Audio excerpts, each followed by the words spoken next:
Hello everyone, welcome to launchpad education. My name is Vaishali Kamboj. आज इस video में हम लोग बात करने वाले हैं अबाउट फूड प्रोसेसिंग वीक, जो अभी रिसेंटली ही 6 सितंबर से 12 सितंबर 2021 के अंदर सेलिब्रेट किया गया। कंटेंट्स में सबसे पहले हम लोग देखने वाले हैं कंटेक्स्ट को कि किस बारे में बात हो रही है। हाइलाइट्स को देखेंगे कि इस प्रोग्राम के दौरान किन किन चीज़ों को यहाँ पर अंडरलाइन किया गया, क्या क्या यहाँ पर प्रोग्राम्स जो थे उनको लॉन्च किया गया। फूड प्रोसेसिंग इंडस्ट्री जो है वो क्यों इंपॉर्टेंट है इंडियन इकोनॉमी के लिए, इसके बारे में हम लोग बात करेंगे। इस इंडस्ट्री के अंदर कौन कौन से चैलेंजेस हैं और हमें इन चैलेंजेस को ओवरकम करने के लिए कौन से मेजर्स लेने की जरूरत है, इसके बारे में जानेंगे। इस इंडस्ट्री के अंदर भारत के पास कौन सी अपॉर्चुनिटीज हैं, इस चीज को देखेंगे और आने वाले समय पे फूड प्रोसेसिंग इंडस्ट्री को और बेहतर बनाने के लिए हमें क्या स्टेप्स उठाने चाहिए, इसके बारे में बात करें। करंट अफेयर्स के ऊपर ऐसे ही और वीडियोस के लिए आप प्लीज सब्सक्राइब कीजिए हमारे यूट्यूब चैनल को, और ज्यादा अपडेट्स के लिए आप फॉलो कर सकते हैं हमें फेसबुक और इंस्टाग्राम पर।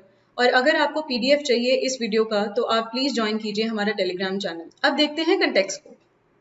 भारत के इंडिपेंडेंस को 75 साल हो चुके हैं और इसीलिए गवर्नमेंट ऑफ इंडिया जो है वो सेलिब्रेट कर रही है आजादी का अमृत महोत्सव। इसी की सेलिब्रेशन को कंटिन्यू करते हुए ministry of food processing industry ने ऑब्जर्व किया रिसेंटली ही food processing week from 6 to 12 September 2021। इसके अंदर क्या हुआ, बहुत सारे प्रोग्राम्स जो है मिनिस्ट्री ने लॉन्च किए थे। देखिए, अब ये सारा का सारा प्रोग्राम को जानने के लिए इस वीक के दौरान कौन कौन सी एक्टिविटीज करी गई, ये बाद की बात है, लेकिन उससे पहले हमें बहुत इंपॉर्टेंट है समझना कि फूड प्रोसेसिंग होती क्या है। देखिए, आसान भाषा में अगर हम समझें इसको तो food processing is nothing but the usage of raw material. कोई भी आपके पास रॉ मटेरियल अवेलेबल है, कोई भी आप प्रोड्यूस एग्रीकल्चरली उगाते हो, पोल्ट्री हो गया आपका, वहां पर आपके पास रॉ मटेरियल अवेलेबल होता है। इसके अलावा फिशिंग हो गया तो फिशेज आपके पास अवेलेबल होती है, सारा रॉ मटेरियल हो गया। तो चाहे वो खेती से रॉ मटेरियल आए, चाहे आपका पोल्ट्री फार्म से आए, चाहे फिशिंग इंडस्ट्री से आए, वहां से आने वाला जो रॉ मटेरियल है उसको आप किस तरह से प्रोसेस करके उसकी वैल्यू एडिशन करने के बाद आप एक नया प्रोडक्ट जब बना देते हो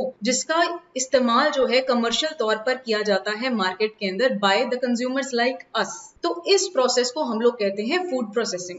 मतलब कोई आम चीज थी, कोई रॉ मटेरियल था, उसके अंदर कुछ टेक्नोलॉजी का इस्तेमाल करके, कुछ इनोवेशन का इस्तेमाल करके हम लोगों ने उसको एक नए यूजफुल प्रोडक्ट के अंदर बना दिया, उसको नए यूजफुल प्रोडक्ट के अंदर कन्वर्ट कर दिया हम लोगों ने। अब ये जो वैल्यू एडिशन है ये किया किस तरह से जाता है। देखो, वैल्यू एडिशन आप कर सकते हो, कोई भी मटेरियल है उसकी आप शेल्फ लाइफ इंक्रीज करना चाहते हो, आप चाहते हो कि वो लंबे समय तक चले, तो पैकेजिंग होती है, कैंस के अंदर डाल दिया जाता है, प्रिजर्वेटिव्स ऐड किए जाते हैं। आपने पिकल्स को देखा होगा तो वो लॉन्ग टर्म तक चले, मार्केट में मिलते हैं इतने सारे पिकल्स, उसके अंदर प्रिजर्वेटिव ऐड किए जाते हैं। आपने ऑलिव्स देखे होंगे, मार्केट में मिलते हैं, ताजा तो नहीं होते लेकिन आप उसको लंबे समय तक यूज कर सकते हो। क्यों? क्योंकि उस बॉटल के अंदर प्रिजर्वेटिव को ऐड किया। ठीक, टमाटो से आपने केचप बनाए, आप सॉसेस बनाते हो बहुत सारी जो अलग अलग रॉ मटेरियल से बनती हैं, जैसे टोमेटोज हो गए और बहुत सारे और ऐसी चीजें हैं, हनी से बनने वाले डिफरेंट डिफरेंट प्रोडक्ट्स हैं। तो ये जो हम वैल्यू एडिशन कर रहे हैं बाय कुकिंग के मेथड से कर रहे हैं, चाहे हम फ्रोजन फूड बिकता है बहुत सारा, मैकेन के प्रोडक्ट्स आपने बहुत सारे देखे होंगे,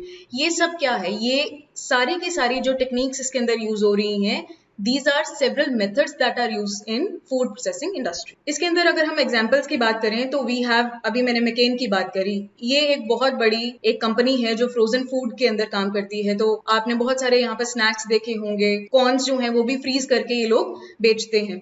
इस तरह से मैगी के प्रोडक्ट्स आपने देखे हैं, नूडल्स बिकते हैं, सो that is one of again food processing का एग्जाम्पल। इसके अलावा आपने पार्ले जी के बिस्किट्स के बारे में सुना होगा। तो कर क्या रहे हैं, बेसिकली आटा ही था, वो आटे को आपने किस तरह से उसके अंदर और मटेरियल को ऐड करके, अपनी टेक्नोलॉजी का इस्तेमाल करके, रेफ्रिजरेशन करके, प्रिजर्वेटिव ऐड करके आपने उसको एक बिस्किट में कन्वर्ट कर दिया। तो ऐसे बहुत सारे प्रोसेसेस किए जाते हैं जहां पर आपने देखा होगा कि वीट से ब्रेड बनाई जा रही है, या वीट से आप लोग आटा बनाते हो तो फिर उसको आगे केक में आप लोग कन्वर्ट कर सकते हो। डिफरेंट तरीके के मटेरियल बनाए जाते हैं। ठीक है, इनफैक्ट अगर आप कुछ चीजें ऐसी पाते हो कि मान लो टर्मरिक थी, हल्दी अब कैसे अवेलेबल होती है, सॉलिड फॉर्म के अंदर अवेलेबल होती है, मार्केट में कैसे मिलती है, पाउडर्ड फॉर्म के अंदर मिलती है। ये भी क्या है, this is also food processing.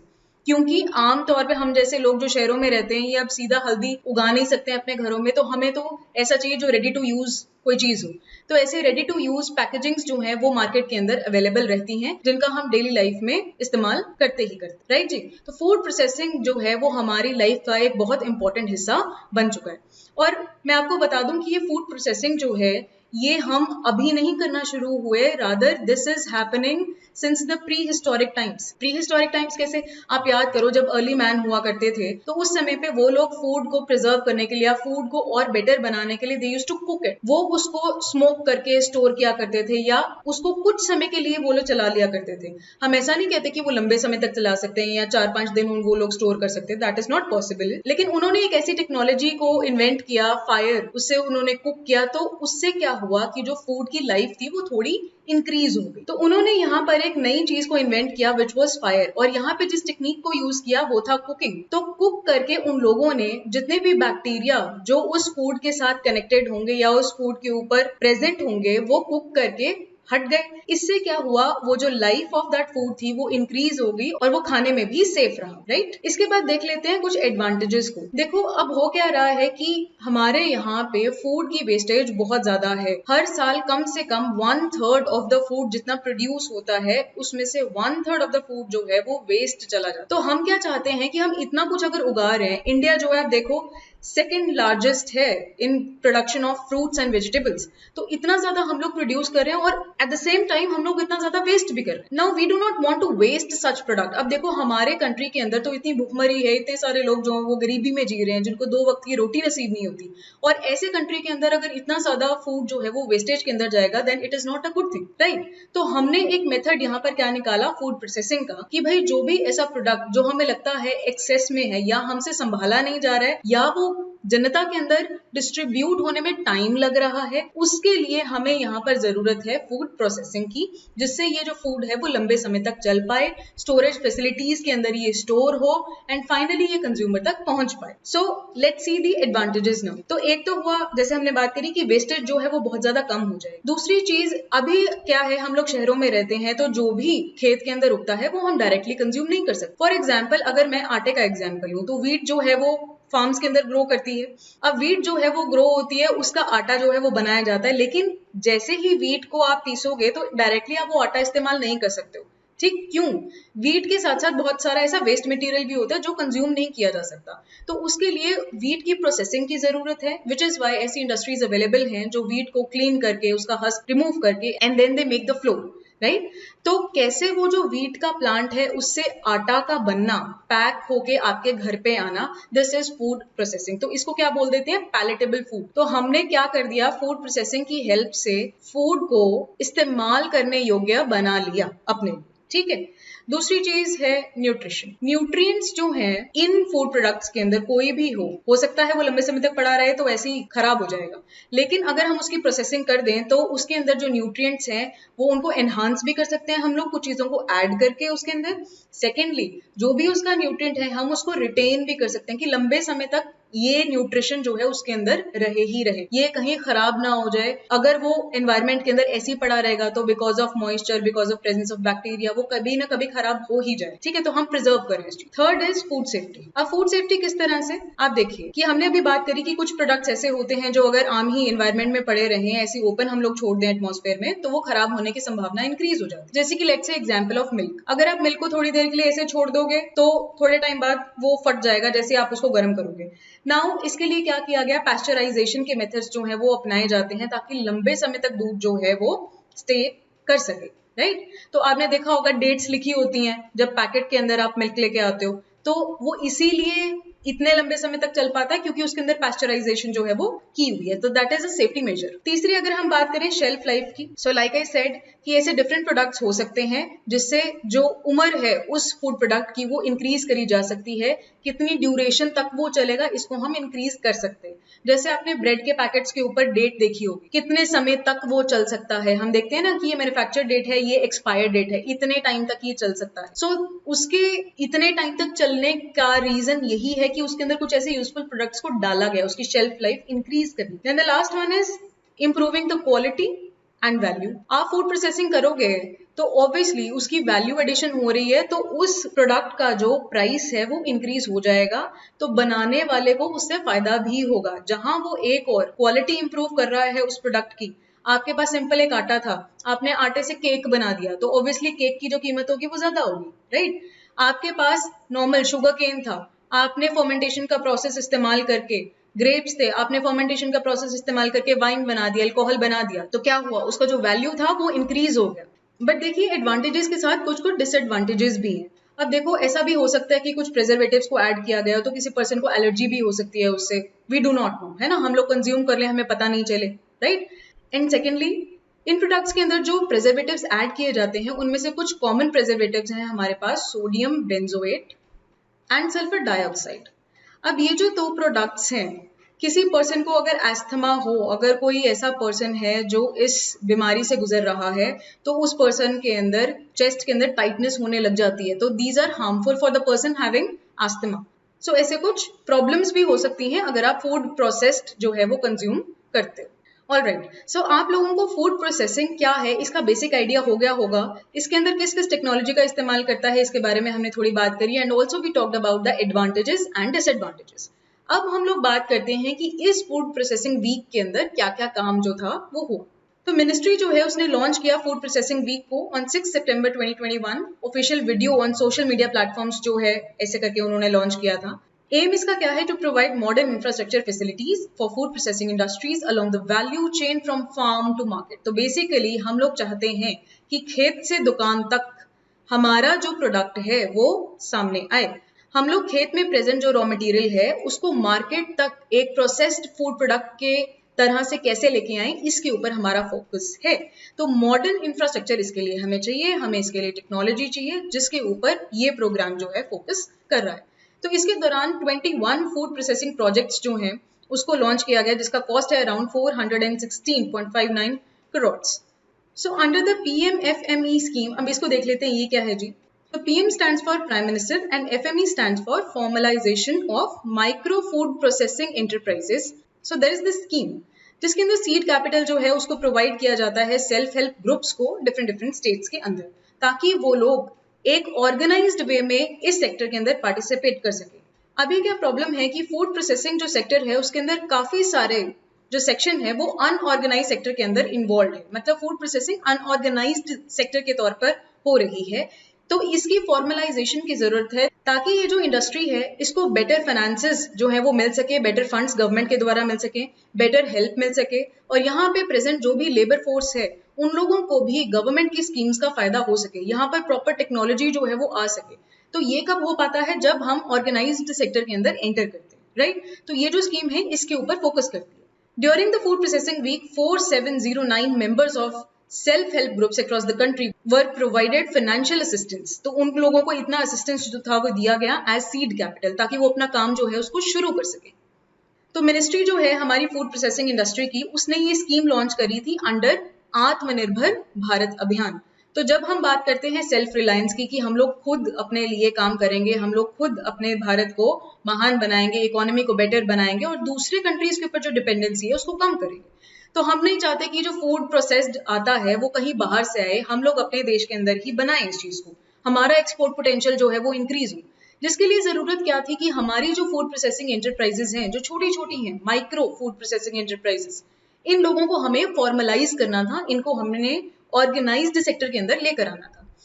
तो ये जो स्कीम है जी, ये 35,000 करोड़ के इन्वेस्टमेंट के साथ जो है उसको लॉन्च किया गया था, और 9 lakh skilled and semi skilled लोग जो हैं उनको यहाँ पर एम्प्लॉयमेंट मिलेगी।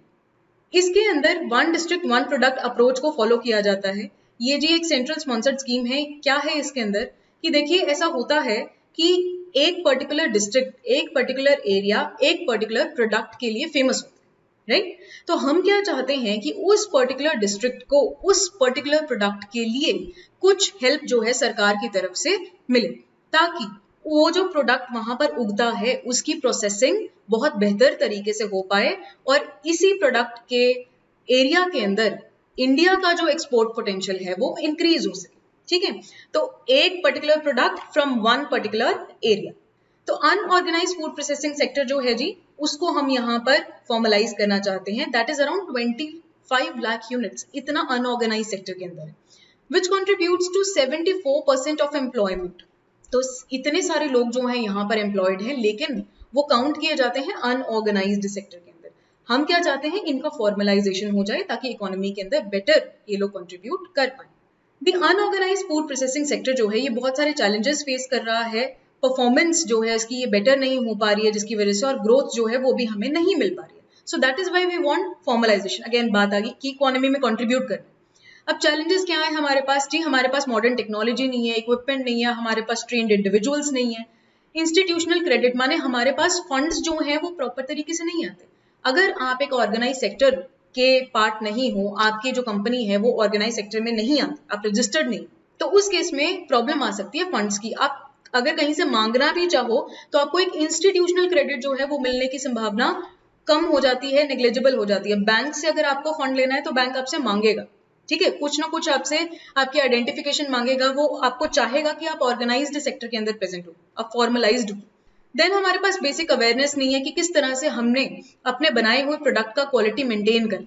समटाइम्स ऐसा होता है कि हमने प्रोडक्ट जो है वो बना दिया, लेकिन उसकी जो क्वालिटी है वो बिल्कुल भी बेहतर नहीं है, वो डिग्रेडेड क्वालिटी का प्रोडक्ट हमने बनाया। तो अगर हम उसको एक्सपोर्ट करेंगे बाहर कंट्रीज के अंदर, तो क्या हमारा प्रोडक्ट उतना कॉम्पिटिटिव रहेगा? इस बात के ऊपर बहुत बड़ा सवाल है।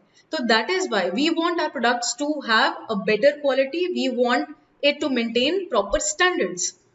Also we have lack of branding and marketing skills. हमें ना ब्रांड करना नहीं आता, हमें किसी भी अपने बनाए हुए प्रोडक्ट को कैसे फेमस करना है, कैसे उसकी मार्केटिंग करनी है, कैसे उसे ग्लोबल लेवल पर हमें चमकाना है उसका नाम, ये चीजें हमें थोड़ी कम आती है।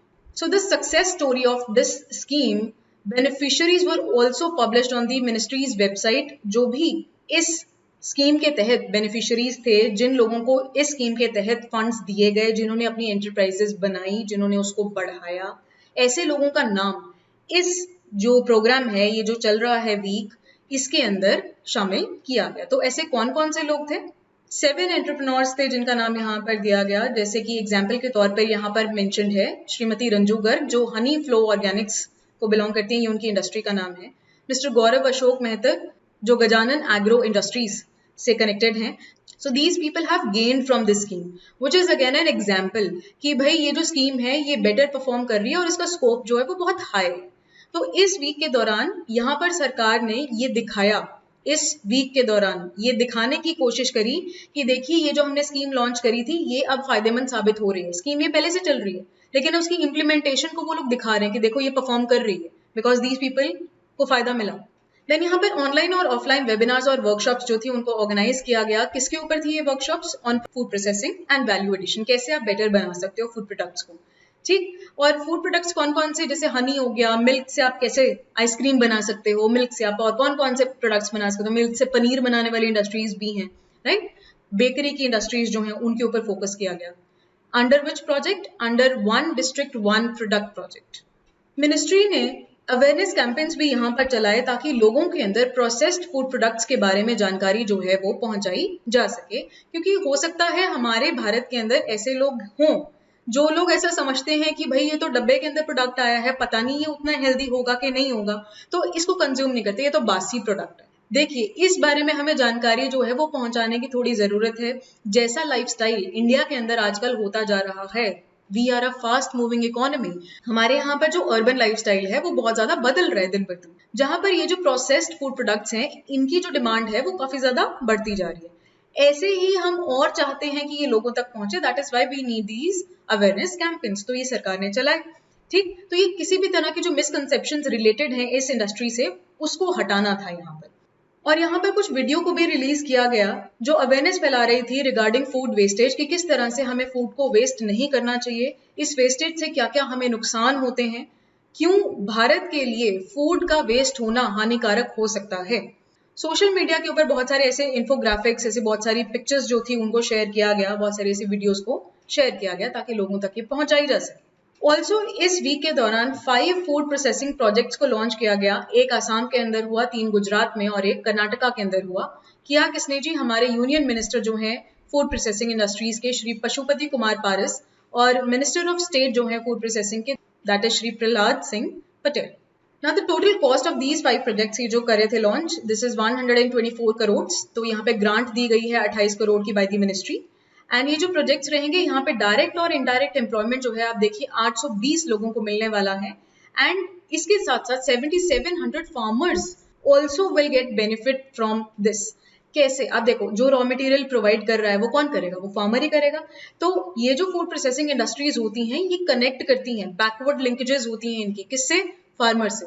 तो फार्मर इनको रॉ मटेरियल प्रोवाइड कराएगा, फिर ये उस रॉ मटेरियल को प्रोसेस करेंगे और फिर आगे ये लोग कंज्यूमर को बेचेंगे। तो इस वीक की स्टार्टिंग के अंदर यूनियन मिनिस्टर जो है हमारे, उन्होंने यहाँ पर एड्रेस किया और उन्होंने यहाँ पर कहा कि प्रधानमंत्री किसान संपदा योजना जो है 2016-17 के अंदर लॉन्च हुई थी और ये जो योजना है ये फूड प्रोसेसिंग सेक्टर के लिए बहुत ज्यादा इंपॉर्टेंट है।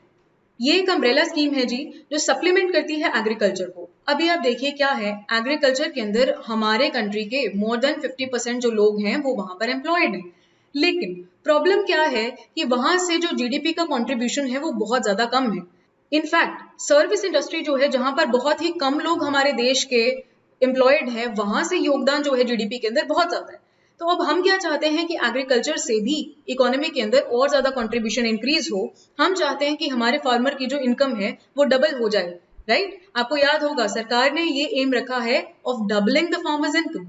तो यहाँ पे क्या बात कही जा रही है कि ये एग्रीकल्चर को सपोर्ट करेगा, सप्लीमेंट करेगा। इसके साथ साथ फूड प्रोसेसिंग इंडस्ट्री को किस तरह से मॉडर्नाइज किया जा सकता है, इसके ऊपर फोकस होगा। एंड साथ ही साथ जो भी एग्रीकल्चरल वेस्ट हो रहा था उसको कम करने में ये काबिल होगा।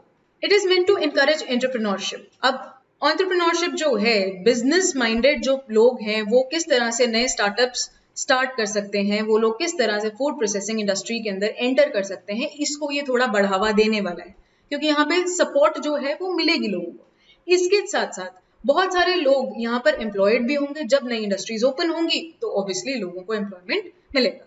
ये जो स्कीम है जी, ये फोकस करती है ऑन सप्लीमेंटिंग एग्रीकल्चर, जैसे हमने बात किया, modernising processing and decreasing the agriculture waste.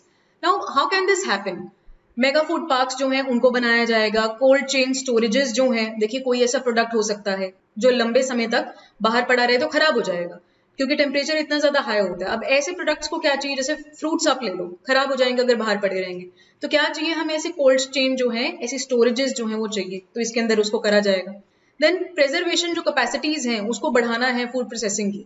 Backward and forward linkages, ये बेसिकली क्या चीज है, मान लो कि एक फूड प्रोसेसिंग इंडस्ट्री है, इसको क्या चाहिए, इसको रॉ मटेरियल चाहिए।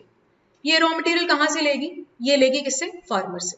तो इसके लिए बैकवर्ड लिंकेज क्या होगी, रॉ मटेरियल हो गया, supply of the raw material हो गया, मतलब एक्सेसिबिलिटी जो है इसको रॉ मटेरियल की होनी चाहिए। और क्या हो सकता है कि जो भी रॉ मटेरियल है ये इस तक पहुंच सके तो इसको ट्रांसपोर्टेशन की भी जरूरत है, राइट? इसकी भी जरूरत होगी।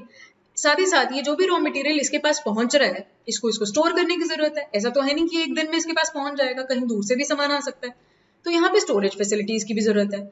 मतलब रॉ मटेरियल के यहाँ तक पहुंचने तक का जो प्रोसेस है, दैट इज बैकवर्ड लिंकेजेस, जो फूड प्रोसेसिंग इंडस्ट्री पीछे से कैसे कनेक्ट होगी। अब जब ये रॉ मटेरियल इसके पास पहुंच जाएगा, उसका क्वालिटी चेक भी होगा कि क्या वो लायक है जो मैं फूड बनाना चाहती हूँ उसके लिए। जैसे कि एग्जाम्पल के तौर पे देखो, लेज जो है, लेज का एक इंडस्ट्री है, ये जो कंपनी है क्या लेगी, रॉ मटेरियल के रूप में आलू को लेगी। तो आलू ये लोग चेक करते हैं पहले कि क्या ये आलू जो है वो बेटर क्वालिटी का है जैसा हमें चाहिए, क्या जो हम चिप्स से बनाने वाले हैं वो यहाँ पर बेटर बनेगा अगर हम ये आलू यूज करेंगे, तो क्वालिटी चेक होता है। ये सारी की सारी क्या है, बैकवर्ड लिंकेजेस। फॉरवर्ड लिंकेज क्या होता है, फॉरवर्ड लिंकेज होता है जब हम अपना बनाया हुआ जो प्रोडक्ट है, हमने बना लिया, मैन्युफैक्चर्ड प्रोडक्ट हो गया, हमने चिप्स बना ली।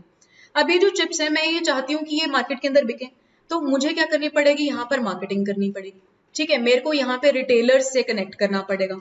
ये जो रिटेलर्स है मेरा सामान लेंगे, आगे जाके कंज्यूमर को ये बेचेंगे। मेरे को देखना पड़ेगा क्या कंज्यूमर की डिमांड है कि नहीं, क्या भाई यहाँ पे लोग प्रेजेंट है जो चिप्स खाने में इंटरेस्टेड है, हाँ भाई बहुत ही है। तो इस वजह से यहाँ पर ये जो इंडस्ट्री है ये दो काम करती है, बैकवर्ड लिंकेज और फॉरवर्ड लिंकेज, इसको जरूरत रहती है। तो ये स्कीम के दौरान हम लोग ये काम करेंगे, ये इंश्योर करेंगे कि ये जो बैकवर्ड और फॉरवर्ड लिंकेज है ये स्ट्रीमलाइन रह सके। अगर इन दोनों में से एक में भी प्रॉब्लम आई तो यहाँ पे पूरा का पूरा जो प्लान है वो खत्म। द नेक्स्ट थिंग इज कि आपको यहाँ पर एक प्रॉपर इंस्टीट्यूशन की जरूरत है, प्रॉपर आपको एग्रीमेंट्स जिस भी तरह से जो भी फॉर्मलाइजेशन के लिए रिक्वायर्ड है उस सब की जरूरत है। एग्रो प्रोसेसिंग क्लस्टर्स, जब भी एक फूड प्रोसेसिंग इंडस्ट्री बनती है तो वो बहुत सारे सेक्टर्स से कनेक्टेड होती है। जैसे मैंने कहा कि एक फार्मर से कनेक्टेड होगी, देन ट्रांसपोर्टेशन इंडस्ट्री है उससे कनेक्टेड होगी, कोल्ड स्टोरेज इंडस्ट्री है उससे भी कनेक्टेड होगी, क्योंकि जो वो रॉ मटेरियल ले रही है उसको कहीं पे स्टोर तो करना पड़ेगा। तो इस तरह से एक क्लस्टर अप्रोच जो है यहाँ पर अपनाई जाती है। क्लस्टर का मतलब ग्रुप के अंदर काम करना। फिर आ गया जी ऑपरेशन ग्रीन्स। ऑपरेशन ग्रीन्स जो है ये काम करता है किसके ऊपर, टमेटो हो गया, हमारा अनियन हो गया और पोटैटो हो गया, ये जो हमारे 3 सब्जियां हैं इनको कैसे प्रिजर्व किया जाता है, इनकी कैसे वेस्टेज को रोका जा सकता है, इसके ऊपर फोकस करता है। सो ये स्कीम के अंडर ही आता है ये। Then the last is food safety and quality assurance. ये स्कीम जो है इसके ऊपर भी फोकस करती है। When you are modernising your food processing तो उसके अंदर फोकस क्वालिटी इंश्योरेंस पे भी रहेगा, फूड स्टैंडर्ड्स जो है उसको मेंटेन करना है, तो ये सारी स्कीम इसके ऊपर फोकस करती है। ठीक है जी, आगे बढ़ते हैं। Now, the primary objective scheme का क्या था? Then again cluster based development हम लोगों ने करनी है, सारे इकट्ठे मिलके काम करेंगे। स्कीम जो होगी वो कॉम्प्रिहेंसिव पैकेज होगा that will create modern infrastructure और सप्लाई चेन मैनेजमेंट जो है वो एफिशिएंट हो पाए। वही बात कि जो आप बैकवर्ड लिंकेजेस से फॉरवर्ड लिंकेज की तरफ ये जो प्रोसेस चल रहा है ये स्ट्रीमलाइन हो सके, ये सप्लाई चेन जो है ये कभी भी टूटे नहीं, इसमें कोई वेस्टेज ना हो, कोई खराबी ना आए, कोई फूड स्टैंडर्ड्स को ना यहाँ पर अनदेखा किया जाए, ऐसी सारी चीजों को सप्लाई चेन मैनेजमेंट कहते हैं। ठीक है, तो फार्म से लेके, खेत से लेके रिटेल आउटलेट तक, दुकान तक का जो ये प्रोडक्ट है सही से पहुंच सके, ऐसा ये स्कीम फोकस करती है। इसके बाद मिनिस्टर ने एक और बात भी कही कि ये जो हमारी स्कीम है इससे क्या होगा, बेटर इनकम जनरेट होगी एग्रीकल्चर प्रोडक्ट्स के लिए, क्योंकि आप इसको वैल्यू एडिशन कर रहे हो, एम्प्लॉयमेंट जनरेट होगी ऑब्वियसली। ठीक है, जो गवर्नमेंट की टॉप प्रायोरिटीज हैं, गवर्नमेंट चाहती है ये काम हो। और सरकार जो है हमारी भारत सरकार that is constantly trying to make our country a flexible food economy, कि जहां पर फूड जो है उसको किसी भी तरह से इस्तेमाल किया जा सके। रॉ लेना है रॉ ले लो, प्रोसेस लेना है प्रोसेस ले लो, बाहर पे डिपेंडेंसी नहीं रखनी। And the world's food factory, लोगों के लिए हमारा देश फूड फैक्ट्री हो। हमारे देश के अंदर डिफरेंट तरह के क्लाइमेट्स हैं, हमारे यहाँ पर अलग अलग तरह की खेती जो है वो हो सकती है, आप नाम लो और वो खेती हमारे यहाँ पर होती है। बट द प्रॉब्लम इज कि हमने अपने इस पोटेंशियल को ठीक से हार्नेस नहीं किया। हमारे यहाँ पर दूध इतना ज्यादा है जो प्रोड्यूस होता है, लेकिन हम उस दूध को कितना बेटर तरीके से इस्तेमाल करते हैं, कितना ज्यादा हम लोग बटर बनाते हैं उससे, कितना हम पनीर जो है उससे बनाते हैं, चीज उससे बनाते हैं, डिफरेंट तरीके की चीज होते हैं। क्या हम उस पोटेंशियल को अचीव कर पाए या नहीं, इसके ऊपर सरकार का फोकस है। Government has made food processing a major thrust area of Atmanirbhar Bharat. तो फूड प्रोसेसिंग इंडस्ट्री उन्होंने कहा कि ये इसका एक हिस्सा है, हमें क्या बनना है, हमें सेल्फ रिलायंट बनना है। डन जी, okay. Now the thing is why this food processing industry is important for the Indian economy, हमें क्यों चाहिए। पहली बात, सिंपल बातें यहाँ पे जल्दी से देख लेते। एम्प्लॉयमेंट जनरेशन, बहुत सारी इंडस्ट्रीज खुलेंगी, लोगों को वहां पे एम्प्लॉयमेंट मिलेगी, एम्प्लॉयमेंट जनरेशन होगी, देश की बढ़ोतरी होगी। रूरल डेवलपमेंट, अभी क्या है कि बहुत सारे लोग जो हैं वो रूरल एरिया को छोड़कर अर्बन एरिया में जाते हैं नौकरी ढूंढने के, लेकिन फूड प्रोसेसिंग इंडस्ट्री का एक बहुत ही इंपॉर्टेंट और बहुत ही कैरेक्टरिस्टिक फीचर है कि इसको गांव के अंदर खोला जा सकता है या गांव के आउटस्कर्ट्स पे खोला जा सकता है। क्यों? क्योंकि इसको रॉ मटेरियल की जरूरत है। ज्यादातर क्या है, एग्रीकल्चर प्रोडक्ट्स जो है उसके लिए फूड प्रोसेसिंग इंडस्ट्रीज खुलती हैं, और एग्रीकल्चर प्रोडक्ट कहाँ उगेगा, गांव में उगेगा, तो ज्यादा से ज्यादा पास हो ऐसा ये इंडस्ट्रीज चाहेंगी। तो इसीलिए वो लोग ओपन करेंगे इंडस्ट्रीज को on the outskirts of the rural areas, and that is why rural area जो है वो इस इंडस्ट्री के ओपन होने से डेवलप हो जाएगा। वहां के जो रूरल एरिया के लोग होंगे उनको यहाँ पर एम्प्लॉयमेंट मिल जाएगा, तो इस तरह से रूरल एरिया की तरक्की होगी। रिड्यूस्ड ट्रांसपोर्टेशन कॉस्ट, अगर आप बिल्कुल बैकवर्ड लिंकेज आप कर रहे हो, यहाँ पे आपने जो फार्मर था उसके और अपने बीच में डिस्टेंस कम कर लिया, आपके ट्रांसपोर्टेशन कॉस्ट कम होगी। इट इंक्रीजेस फूड सिक्योरिटी, अभी तक हम लोग इतना सारा फूड प्रोड्यूस कर रहे हैं, इसमें कोई शक नहीं, लेकिन वेस्ट भी उतनी ही मात्रा के अंदर हम लोग कर रहे हैं। एंड दैट इज वाई हम लोगों को जरूरत है कि हम लोग फूड को वेस्ट ना करें, रादर हम उसको बेटर कैसे बना सकते हैं, बेटर उसका यूसेज कैसे हो सकता है, इसके ऊपर फोकस करें। तो यहाँ पे फूड सिक्योरिटी की जो प्रॉब्लम है जी वो भी दूर हो गई। हम नॉर्मल फूड प्रोडक्ट को भी स्पेशल बना सकते हैं, कैसे, न्यूट्रिशन ऐड करके, फूड प्रोसेसिंग करके। देन एग्रीकल्चरल एक्सपोर्ट्स, हमारा एक्सपोर्ट पोटेंशियल जो है वो इंक्रीज होगा अगर हम फूड प्रोसेसिंग के अंदर काम ज्यादा करेंगे। सेल्फ रिलायंट, आत्मनिर्भर भारत, तो एक्सपोर्ट पोटेंशियल इंक्रीज होगा और इंपोर्ट्स हमारे कम हो जाएंगे। Increase agricultural share in GDP, देखो अभी मैंने जैसे पहले कहा था कि एग्रीकल्चर जो है उसका योगदान जीडीपी के अंदर कम है कंपैरेटिव टू जितने लोग उसके अंदर एम्प्लॉयड है, उसके कंपैरिजन में बहुत कम है। तो हम क्या चाहते हैं भाई, जितना बड़ा ये सेक्टर है उतना ही ज्यादा योगदान इसका जीडीपी के अंदर हो। तो हमने क्या करा कि फूड प्रोसेसिंग इंडस्ट्री के थ्रू एग्रीकल्चर को सप्लीमेंट कर दिया, फार्मर की इनकम को हम डबल कर देंगे। इंडस्ट्री जब डिमांड करेगी फार्मर से कि आप मुझे इस क्वालिटी के टमाटर दो, आप मुझे इस क्वालिटी के आलू दो, मैं आपको इतना पैसा दूंगा, तो ऑब्वियसली फार्मर जो है वो इनकरेज होगा ये काम करने के लिए, उसकी इनकम इंक्रीज होगी और इसी तरह से जो बैलेंस है एग्रीकल्चर का इंडस्ट्री के साथ ये बन पाएगा। Now let us see the challenges. अब सारी बढ़िया बढ़िया बातें तो हमने कर ली, लेकिन हमारे सामने कुछ यहाँ पर प्रॉब्लम्स भी हैं, कुछ चैलेंजेस भी हैं। सबसे पहली है जी supply and demand side bottlenecks. अब यहाँ पे क्या दिक्कत है, देखो हमारे पास यहाँ पे प्रॉब्लम क्या है कि जो भी चीजें हम यहाँ पर बना रहे हैं वो डिस्पर्स्ड तरीके से हैं। कुछ लोग अलग से काम कर रहे हैं, फिर दूसरे लोग अलग से काम कर रहे हैं, एकजुट होकर काम जो है वो नहीं हो पा रहा, जिसकी वजह से ये सारा का सारा प्रोसेस जो है ये टूटा सा हुआ है। ठीक, देन हमारे पास प्रॉब्लम है कि हमारे पास फार्म प्रोडक्टिविटी जो है वो लो है। जितना हमें चाहिए, जितना इंडस्ट्री को चाहिए, उतना ज्यादा यहाँ पर ग्रो नहीं हो रहा है। क्यों नहीं हो रहा है? क्योंकि लैक ऑफ मैकेनाइजेशन है। हमारे यहाँ पे मैकेनाइज्ड तरीके से एग्रीकल्चर जो है वो ज्यादा नहीं किया जाता। पेरिशेबिलिटी, फूड प्रोडक्ट्स जो हैं वो वेस्ट हो जाते हैं, पड़े पड़े खराब हो जाते हैं, तो कोल्ड स्टोरेजेस की जरूरत है, प्रॉब्लम है। तो सप्लाई अगर हो भी गई, रॉ मटेरियल अगर उगा भी दिया, तो वो क्या गारंटी है कि वो इंडस्ट्री तक पहुंच पाएगा सही सलामत? इसमें दिक्कत है। फिर अगली बात, lack of proper intermediation. Supply chain में बहुत बड़ी प्रॉब्लम है। रॉ मटेरियल जो है वो फार्मर ने उगा दिया, क्या वो प्रॉपर तरीके से ट्रांसपोर्ट फूड इंडस्ट्री तक हो पाया? क्या वो कोल्ड स्टोरेजेस के अंदर रह पाया या नहीं रह पाया? क्या हमारे पास थे वेयर हाउसेज ऐसे? इस बात पे बहुत बड़े सवाल खड़े हैं। तो इसी वजह से देयर इज अ प्रॉब्लम। और इसी का रिजल्ट क्या होता है कि फूड प्रोसेसिंग जो है उसके अंदर एक कमी आ जाएगी, उसके अंदर एक डाउनफॉल हो जाएगा, एक रुकावट पैदा हो जाएगी। जब आप उगा ही नहीं पाओगे, जब आप उसको प्रॉपर प्रोसेस नहीं कर पाओगे, तो एक्सपोर्ट कहां से करोगे? फिर कहां से रह जाएगा आत्मनिर्भर भारत? फेल हो जाएगा ये। Demand of processed food is mainly restricted to urban areas of India. अब प्रॉब्लम ये भी है कि फूड प्रोसेस जो आप भी कंज्यूम करते हो उसकी डिमांड का है, जैसे हमने बात की थी, अर्बन एरियाज के अंदर है। रूरल एरियाज में क्या कह देते कि भाई ये तो बासी है, ये तो आपने कैन में डाल के दे दिया, इस फूड को खाना तो सेहत के लिए हानिकारक भी हो सकता है। तो ऐसे करके काफी सारे नोशंस हैं, काफी सारे मिसकंसेप्शंस हैं। अगला चैलेंज है हमारे पास इंफ्रास्ट्रक्चर बॉटलनेक। हमारे पास ऐसे कोल्ड चेन इंफ्रास्ट्रक्चर जो है वो अवेलेबल नहीं है। बहुत सारा जो हमारा फूड प्रोडक्ट है वो इसी वजह से वेस्ट हो जाता है। नीति आयोग ने अभी रिसेंटली ही ऐसा एस्टिमेट दिया कि हार्वेस्ट हो जाने के बाद जो लॉसेस होते हैं हमें, जब फसल कट जाती है उसके बाद जो लॉस हमें होता है, दैट इज 90,000 करोड़। मतलब हमारा जो उगा हुआ फूड प्रोडक्ट, कटा हुआ फूड प्रोडक्ट एकदम वेस्ट हो जाता है। हमारी जो फसल है वो वेस्ट ही रह जाती है। क्यों? क्योंकि उसकी स्टोरेज प्रॉपर नहीं हुई। Lack of all weather roads. हमारे यहाँ पे कनेक्टिविटी की जो बहुत बड़ी प्रॉब्लम है, रोड्स प्रॉपर नहीं बनी हुई हैं। कहीं कहीं पे गांव जो है वो शहरों से प्रॉपरली कनेक्टेड नहीं है, या गांव के अंदर ऑल टुगेदर रोड ही नहीं है। ठीक, सो that is also a problem. The next is informalisation in food processing industry. जैसे हमने बात करा कि काफी सारा सेक्टर जो है वो अनऑर्गेनाइज्ड वे में प्रेजेंट है, तो जरूरत क्या है? फॉर्मलाइजेशन होने की। Next is deficiencies in the regulatory environment.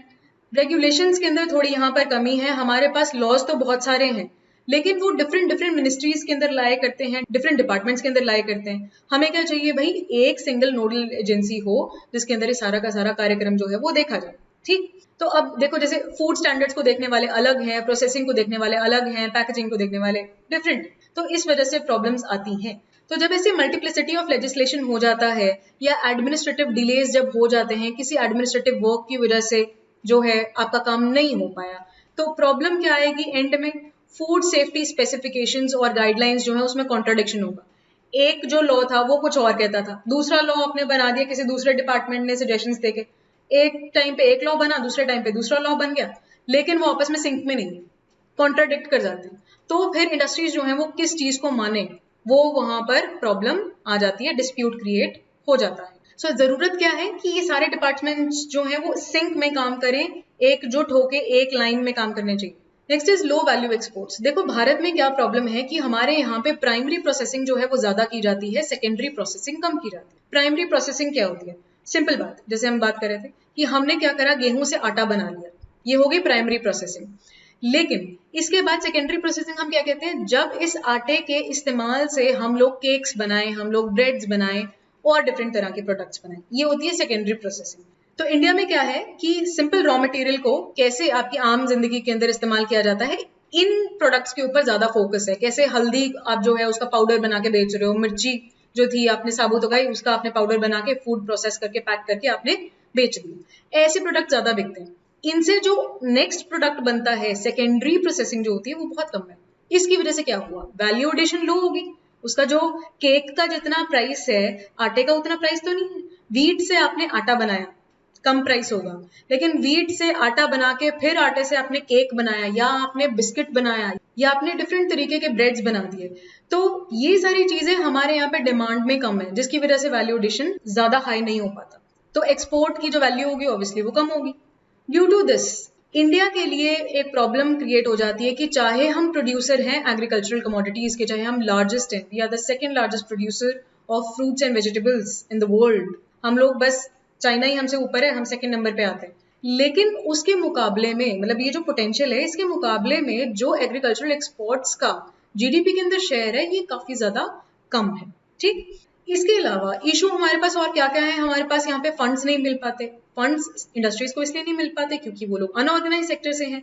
हमारे यहाँ पे स्किल्ड लोगों की कमी है, ट्रेन्ड मैन पावर हमारे पास नहीं है, इनएडिक्वेट क्वालिटी कंट्रोल। हम लोग प्रोडक्ट बना तो देते हैं लेकिन हमें ये नहीं पता कि इसकी क्वालिटी बाहर किसी कंट्री के अंदर एक्सेप्टेबल होगी कि नहीं। वो लोग हमारे प्रोडक्ट को देखकर रिजेक्ट कर देते हैं, वो बोलते हैं कि भाई आपका प्रोडक्ट जो है वो खाने लायक नहीं है। हमें इस बारे में जानकारी नहीं होती कि भाई उस लेवल पर जाके उस कंट्री के अंदर कौन कौन से ऐसे सेफ्टी स्टैंडर्ड्स हैं जिनको अडॉप्ट किया जाता है। तो ग्लोबल सेफ्टी स्टैंडर्ड जो है हमें उनको अडॉप्ट करना पड़ेगा। ठीक है जी। और लास्ट जी, हाई टैक्सेस और ड्यूटीज। आप जब अपना प्रोडक्ट जो हो बाहर जाके बेचते हो, है ना, तो वो लोग आपके प्रोडक्ट के ऊपर हाई टैक्स लगा देते हैं, ड्यूटीज लगा देते हैं, जिसकी वजह से आपका प्रोडक्ट जो है बाहर जाके महंगा बिकने लगता है। अब जब आपका प्रोडक्ट महंगा हो जाएगा तो ऑटोमेटिकली लोग जो हैं उनके अंदर डिमांड इस प्रोडक्ट के लिए कम हो जाएगी, और साथ ही ये रिजल्ट किसमें करेगा, फूड प्रोसेसिंग इंडस्ट्री की डेवलपमेंट जो है वो प्रॉपर नहीं हो पाएगी। तो ऐसे कौन से मेजर्स जो हैं वो लिए गए हैं इन चैलेंजेस को ओवरकम करने के लिए। देखो, भारत जो है वो फूड वेस्टेज अफोर्ड तो नहीं कर सकता क्योंकि भारत के अंदर बहुत सारे ऐसे बच्चे हैं जो माल नरिश्ड हैं, so we can not afford such level of food wastage. हमारे यहाँ पे भूखमरी इतनी ज्यादा, राइट। तो सेवरल मेजर्स जो हैं that are need to be taken by the government and have already been taken. जैसे कि हमने देखा नेशनल फूड सिक्योरिटी एक्ट जो है 2013 के अंदर आया था, इंडिया फूड बैंकिंग नेटवर्क भी हम लोगों ने बनाया था। लेकिन बढ़ती हुई पॉपुलेशन की वजह से अब सरकार को एक और चीज चाहिए कि जो फूड वेस्टेज हो रहा है वो कैसे हम लोग कम कर सकते हैं, कैसे हम उसे प्रिवेंट कर सकते हैं और उसका बेटर यूज कर सकते हैं। तो बहुत सारे ऐसे एनजीओज हैं जो इस इंडस्ट्री के अंदर इन्वॉल्व हैं। ये जो कनेक्टिविटी है फूड प्रोसेसिंग इंडस्ट्री की विद द मार्केट या फूड प्रोसेसिंग इंडस्ट्री की विद द फार्मर्स, इसके ऊपर वो लोग फोकस करते हैं। और गवर्नमेंट जो है वो कनेक्टिविटी इंप्रूव करने के लिए जो रोड्स हैं जो रूरल एरियाज को कनेक्ट करती हैं उनको बेटर बना रही है। ट्रेन नेटवर्क्स हो गए, रोड नेटवर्क्स हो गए, सबको इंप्रूव कर रही है। इंफ्रास्ट्रक्चर जो है पेरिशेबल आइटम्स के लिए वो हो, इसके लिए भी कोशिश की जा रही है। फ्रीजर्स जो हैं उनको प्रोवाइड किया जा रहा है, कोल्ड स्टोरेजेस जो हैं उनको प्रोवाइड यहाँ पर किया जा रहा है। Establishment of agri zones and mega food parks, specifically यहाँ पर सरकार जो है वो लैंड दे रही है मेगा फूड पार्क्स को, ताकि एक पर्टिकुलर एरिया के अंदर कम टैक्स देकर वो लोग, कभी कभी तो वहां पे टैक्स होता ही नहीं या कम टैक्स होता है, ताकि इनकरेज किया जा सके ऐसी इंडस्ट्रीज को, राइट। तो ये लोग प्रॉपरली फोकस कर सकें फूड प्रोसेसिंग के ऊपर, ऐसा सरकार इनकरेज कर रही है इस चीज को। Government has initiated 16 certificate courses ताकि लोगों को ऐसी फूड प्रोसेसिंग की स्किल्स के अंदर स्किल किया जा सके।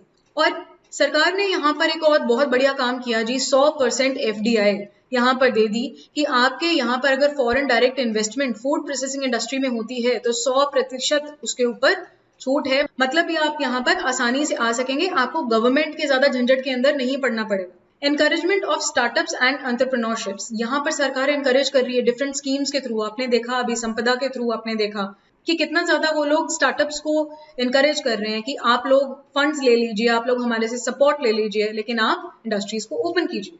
फूड सेफ्टी स्टैंडर्ड्स अथॉरिटी जो है हमारी FSSAI, इन्होंने भी फूड टेस्टिंग को इम्प्रूव करने के लिए इंफ्रास्ट्रक्चर जो है वो डिजाइन किया। दे हैव प्रॉपर गाइडलाइंस जिसके अंदर लिखा होता है कि कैसे कैसे फूड प्रोडक्ट के लिए कैसी चीजें जो है वो इस्तेमाल हो सकती हैं या नहीं हो सकती हैं, कैसे इंग्रेडिएंट्स जो है वो यूज होने चाहिए, कैसे नहीं होने चाहिए।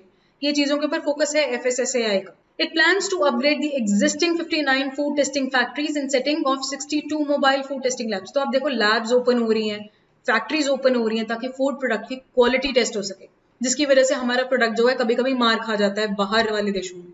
देन हमारा Indian council for fertiliser and nutrient research जो है ये रिसर्च फैसिलिटीज को इम्प्रूव कर रहा है फर्टिलाइजर सेक्टर में। कैसा हमारा एग्रीकल्चर प्रोड्यूस जो है वो बेटर क्वालिटी का बन सके, ताकि उसको इस्तेमाल करने योग्य हम बना सकें इंडस्ट्री में। प्रॉब्लम क्या आती है, हमारा फार्मर जो है वो उगा तो देता है प्रोडक्ट, लेकिन इंडस्ट्री में जाके वो रिजेक्ट हो जाता है, जिसके बाद फार्मर को उसका पैसा नहीं मिल पाता और उसका जो इनपुट होता है वो हो सकता है वेस्ट हो जाए, जो उसको मिलने वाला था उसके कंपैरिजन में तो वो बहुत कम हो, राइट। तो यहाँ पर अब एक कोशिश की जा रही है रिसर्च फैसिलिटीज के अंदर कि हम कैसे फर्टिलाइजर सेक्टर जो है उसके अंदर इंप्रूवमेंट दिखाएं, ताकि हमारा क्वालिटी ऑफ एग्रीकल्चर प्रोड्यूस जो है वो इंक्रीज हो पाए। Then we talked about संपदा स्कीम, जिसके अंदर फोकस किया जा रहा है मरीन प्रोसेसिंग और एग्रो प्रोसेसिंग क्लस्टर्स के ऊपर। हमारी जो मिनिस्ट्री है उन्होंने लॉन्च किया था PMFME, हमने अभी थोड़ी देर पहले बात करी थी, अंडर आत्मनिर्भर अभियान, which is again an effort. Mini food park schemes, हम लोग प्रोसेसिंग लेवल्स को इंक्रीज करना चाहते हैं, तो गवर्नमेंट ने क्या किया, मिनी फूड पार्क्स जो थे उनको यहाँ पर सेटअप किया। Under this scheme, items would be directly sourced from the farmers to reduce farm wastage. तो डायरेक्टली यहाँ पर जो है आप लेकर आ सकते हैं, किससे, फार्मर से, डायरेक्ट प्रोड्यूसर से ले आओ। इससे क्या होगा जी, फार्मर की इनकम जो है वो बूस्ट होगी, ये हमने बात करी थी कि डबलिंग द फार्मर्स इनकम पे हमारा फोकस है, तो सरकार के लिए तो एक बहुत फायदे की बात है। और ये जो हमारी स्कीम है ना, ये भी संपदा स्कीम के अंडर आती है। अब देखते हैं हमारे पास अपॉर्चुनिटीज क्या है, फूड प्रोसेसिंग इंडस्ट्री में कैसे भारत आने वाले समय पे ग्रो कर सकता है, कौन कौन सी चीजें हमारे लिए फायदेमंद है। यहाँ पर देखो जी, हमारे यहाँ पे पॉपुलेशन जो है भारी मात्रा में अवेलेबल है, हमारे यहाँ पे जनता की कोई कमी नहीं, तो हमारे यहाँ पे डिमांड की भी कोई कमी नहीं। जिस एरिया के अंदर डिमांड हो, जहां पर लोग जो हैं कंज्यूमर्स अवेलेबल हों, सामान को इस्तेमाल करने वाले लोग अवेलेबल हों, तो वहां पे सप्लाई जो है वो ऑटोमेटिकली आ जाती है। तो सप्लाई और डिमांड का ये जो बैलेंस है भारत में बहुत बढ़िया बन सकता है। Secondly, India is the second large grower of fruits and vegetables, हमने बात की थी। तो इतना ज्यादा जब आप प्रोड्यूस करते हो, आप में इतनी क्षमता है कि आप इतना ग्रो कर सकते हो, तो उसका बेटर इस्तेमाल कैसे हो, इसके ऊपर भी फोकस करो। यहाँ पे देखो, इतना सारा लाइफ स्टॉक पॉपुलेशन है हमारे पास, इतना ज्यादा ग्लोबल शेयर ऑफ मिल्क है, इतना दूध हम लोग यहाँ पर अपने कंट्री में प्रोड्यूस करने योग्य हैं। फिशरीज हमारे यहाँ पर कमी नहीं है, फ्रूट्स वेजिटेबल्स की कमी नहीं है, सीरियल्स की कमी नहीं है, राइट। और हमारे यहाँ पर agroclimatic regions, different type of regions we have, चाहे पहाड़ की बात करो, रेगिस्तान की बात करो, बर्फ की बात करो, फॉरेस्ट एरिया की बात करो, हर एरिया हमारे भारत के अंदर अवेलेबल है। We are such a fortunate country. And then we have 15 major climates, मतलब दुनिया के अंदर अगर हम टोटल मेजर क्लाइमेट्स की बात करें तो दे आर 26 में से 15 तो भारत के अंदर हैं भाई। हमारे यहाँ पे क्षमता है डिफरेंट तरह की क्रॉप्स को ग्रो करने की। नेक्स्ट इज जी ह्यूज प्रोडक्शन स्कोप, हमारे यहाँ पे स्कोप ऑफ प्रोडक्शन है वो बहुत ज्यादा हाई है। कैसे हाई है, देखो हमारे यहाँ पे अभी तो क्या है कि फूड बेस जो ये फूड प्रोडक्ट्स के लिए है, प्रोसेस्ड के लिए, वो थोड़ा कम है अभी, लेकिन क्योंकि हमारे पास पॉपुलेशन इतनी ज्यादा है और डिमांड होने की संभावना है, तो हमें ये पता है कि आने वाले टाइम के ऊपर ये जो इंडस्ट्री है इसके अंदर इन्वेस्ट करना बेटर होगा। इसका ग्रोथ अगर होता है तो वो इकोनॉमी के लिए बहुत ज्यादा फायदेमंद होगा। Then large segments of the population, जैसे कि अभी हमने बात करी कि बिजनेस अपॉर्चुनिटी यहाँ पे बहुत है जी। पता है कि यहाँ पे लोग जो हैं वो भारी मात्रा में अवेलेबल हैं, कंज्यूमर अवेलेबल है, बहुत सारे फूड प्रोडक्ट्स अवेलेबल हैं, तो डिफरेंट तरह के फूड प्रोडक्ट्स, डिफरेंट तरह के कंज्यूमर नीड्स, सब लोगों को अपने ये फूड प्रोडक्ट्स बेच डालो। तो हमारे पास क्या है यहाँ अपॉर्चुनिटी है कि वो एटलीस्ट वो पर्सन तो एग्जिस्ट करता है जिसको हम अपना सामान बेच सकते हैं। Then rising awareness for healthy and organic products, हमारे यहाँ पे जी अर्बन एरियाज में स्पेसिफिकली बहुत सारे ऐसे हेल्थ कॉन्शियस लोग जो हैं वो आ चुके हैं, डिफरेंट लाइफस्टाइल्स हो चुके हैं, बदलते लाइफस्टाइल के साथ डिफरेंट डिमांड्स भी हो चुकी हैं लोगों की। इसी की वजह से अब लोग फोकस करते हैं ऐसे प्रोसेस्ड फूड प्रोडक्ट्स के ऊपर, ठीक। और अभी जी हमारे यहाँ पे पैंडेमिक चल रहा है और इस टाइम के दौरान लोगों का इंटरेस्ट हेल्दी प्रोडक्ट्स के अंदर और भी ज्यादा हो गया या प्रोसेस्ड फूड्स के अंदर और भी ज्यादा हो गया। लोग एकदम भारी मात्रा में खरीद के घर में जमा कर रहे थे। तो ऐसी चीजें अगर हो रही हैं तो देखो, चलो बीमारी है वो तो एक बहुत ही ज्यादा नेगेटिव पॉइंट है, लेकिन उसके साथ साथ एक अपॉर्चुनिटी जो है फूड प्रोसेसिंग इंडस्ट्री को दिख रही है कि खुदा ना खास्ता अगर आने वाले सालों के अंदर ऐसी कभी कोई प्रॉब्लम आती है या प्रॉब्लम ना भी आए, तो भी जो डिफरेंट लाइफस्टाइल्स आज के समय में हो चुके हैं, लोगों के पास खाना बनाने का टाइम नहीं है, बहुत सारा ऐसा बिजी लाइफस्टाइल हो चुका है। आप कॉर्पोरेट लाइफ्स को देखिए तो लोग क्या चाहते हैं, भाई रेडी टू ईट फूड मिल जाए और हेल्दी फूड मिल जाए, और ऐसा भी चाहते हैं कि भाई हेल्दी के अंदर क्या फैट इसके अंदर कम हो तो ऐसा फूड ले लो। तो मिल्क ऐसे अलग अलग तरह के आते हैं, आप देखते होंगे कि ये भी ज्यादा फैट वाला है, ये कम फैट वाला है, ये मीडियम फैट वाला है, लाइक दैट, कि इसमें कम शुगर है, इसमें ज्यादा शुगर है। ऐसे डिफरेंट तरह के प्रोडक्ट्स जो है अवेलेबल है मार्केट के अंदर। ऑल्सो ऑर्गेनिक मटेरियल जो है, ऑर्गेनिक फ्रूट्स हो गए, वेजिटेबल्स हो गए, इनकी भी जो डिमांड है वो काफ़ी ज़्यादा अब बढ़ चुकी है और आने वाले समय पे ये यहाँ पर रहने वाला है। ये चीज़ जो है, ये जो बूम आया है इस एरिया के अंदर, ये नहीं जाने वाला। नाउ द वे फॉरवर्ड, करना क्या चाहिए? हमने देख लिया चैलेंजेस क्या हैं, सरकार क्या कर रही है ये देख लिया, हमारे पास अपॉर्चुनिटीज क्या हैं ये देख लिया। अब क्या करने की जरूरत है इसको देखते हैं। फूड प्रोसेसिंग इंडस्ट्री जो है जी, उसका पोटेंशियल बहुत ज्यादा है इंडियन इकोनॉमी को बूस्ट करने के लिए, and that is why we need to focus here, right. हमारे पास क्रॉप्स की कोई कमी नहीं है, हम बहुत बड़े प्रोड्यूसर हैं, वर्ल्ड के अंदर जाने जाते हैं अपने एग्रीकल्चरल प्रोडक्ट्स के लिए, लेकिन हम लोग उसको बेटर इस्तेमाल नहीं कर रहे, ये प्रॉब्लम है हमारे पास। ठीक है, तो हम लोग यहाँ से एक चीज तो क्या कर सकते हैं, अपनी वेस्टेज को रिड्यूस कर सकते हैं। दूसरी चीज एक्सपोर्ट पोटेंशियल इंक्रीज कर सकते हैं। तीसरी चीज जी, इंडस्ट्री ओपन करके हम लोग अनएम्प्लॉयमेंट रेट जो है उसको काफी ज्यादा लेवल पर कम कर सकते हैं, specially in the rural areas. ये जो हमारी माइग्रेशन की प्रॉब्लम्स है ना, अर्बनाइजेशन की प्रॉब्लम्स में जो लीड करती हैं, ये चीजें बहुत ज्यादा बड़े लेवल पर कम हो जाएंगी अगर ये फूड प्रोसेसिंग पे हम लोग फोकस करें। अगला जी, जैसे हमने बात करी कि एक्सपोर्ट पोटेंशियल जो है वो हमारा इंक्रीज होगा ग्लोबल मार्केट में if we focus on this. And last but not the least, government का इंटरवेंशन और गवर्नमेंट की जो पॉलिसीज हैं इसकी बहुत ज्यादा जरूरत है, क्योंकि अगर हमें एक एनेबलिंग एनवायरनमेंट नहीं मिलता है तो कोई भी आप यहाँ पर स्कीम चला लो, कोई भी प्रोजेक्ट चला लो, कोई इंडस्ट्री ओपन कर लो, वो तब तक कामयाब नहीं हो सकती जब तक आपको सरकार का साथ ना मिले।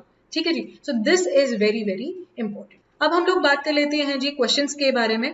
प्रीलिम्स की अगर हम बात करें तो आपसे देखिए यहाँ पर कॉन्सेप्ट क्वेश्चंस पूछने की ज्यादा पॉसिबिलिटी है, तो फूड प्रोसेसिंग इंडस्ट्री के अंदर कैसे कैसे मेथड्स को इस्तेमाल किया जाता है इसके ऊपर फोकस कर सकते हैं। सेकेंडली जी, they can ask you about the schemes. हमने इस वीडियो के अंदर स्कीम्स के बारे में बात करी है, डिफरेंट स्कीम्स हैं, वो किस किस चीज के ऊपर फोकस करती हैं, क्वेश्चन डायरेक्ट बन सकता है। इसके बाद अगर हम लोग मेंस की बात करें तो मेंस के अंदर जीएस पेपर 3 के अंदर एग्रीकल्चर का जो हमारा टॉपिक है उसके अंदर फूड प्रोसेसिंग से रिलेटेड क्वेश्चंस जी आते ही रहे हैं और आगे भी आने की बहुत पॉसिबिलिटी है, क्योंकि इस बार स्पेशली जब से पैंडेमिक शुरू हुआ है तब से फूड प्रोसेसिंग के ऊपर बहुत ज्यादा फोकस है सरकार का, और ये स्कीम्स इन्हीं पिछले 2 सालों में काफी ज्यादा लॉन्च हुई हैं या उनको थोड़ा सा इम्प्रूव करने की सरकार ने कोशिश की है। So that is why this industry is very very important, this topic is very important for us. तो यहाँ पे आपसे क्या पूछा जा सकता है कि आपको क्या लगता है कि इंडिया के अंदर क्या ये पोटेंशियल है कि हम लोग फूड प्रोसेसिंग इंडस्ट्री में एक्सेल कर सकें। वो लोग आपको एक स्टेटमेंट दे सकते हैं कि भारत का एग्रीकल्चर प्रोड्यूस जो है जी वो बहुत ज्यादा है, भारत जो है वो एडवांटेजियस कंडीशन के अंदर है इस वक्त पे अगर हम रॉ मटेरियल की बात करें, बट हम लोग फूड प्रोसेसिंग जो है उसके ऊपर कम ध्यान दे रहे हैं। आपको क्या लगता है कि इसके अंदर हमारे पास क्या चैलेंजेस हैं, क्यों भारत जो है वो अभी इतने बड़े लेवल पर काम नहीं कर पा रहा है, क्या हमारे पास ड्रॉबैक्स हैं। दूसरी चीज आपको साथ ही साथ वो लोग पूछ सकते हैं कि हमें क्या मेजर्स लेने की जरूरत है, हमारे पास क्या अपॉर्चुनिटीज हैं।